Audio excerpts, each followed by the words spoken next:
বলিউডের প্রধান সুপারস্টারদের একজন সালমান খান। ৬০ বছর বয়সেও তিনি দারুণ জনপ্রিয়। তুমুল দর্শকপ্রিয় এই নায়ক কত সম্পদের মালিক তা নিয়ে আগ্রহ আছে সবার।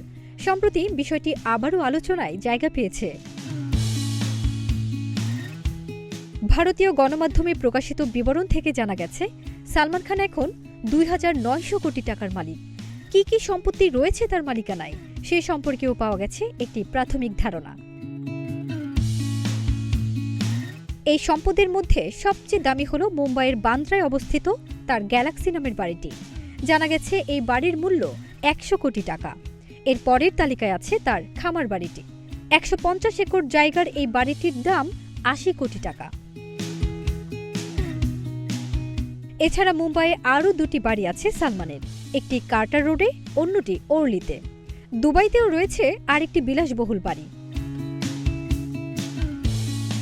এছাড়া সমুদ্রে পার্টি করার জন্য কিনেছিলেন একটি দামি ইয়ট। গাড়ির মধ্যে আছে অডি, মার্সিডিজের মতো দামি ব্র্যান্ড। অভিনয়ের জন্য ১০০ থেকে ১৫০ কোটি টাকা পারিশ্রমিক নেন সালমান। এছাড়া প্রতি বছর বিগ বস উপস্থাপনার জন্য পান মোটা অঙ্কের পারিশ্রমিকও। এছাড়া বিভিন্ন স্পন্সর কোম্পানির প্রচার থেকেও ভালো আয় করেন সালমান। ফারজানা নিকিতা, নাগরিক প্রতিদিন।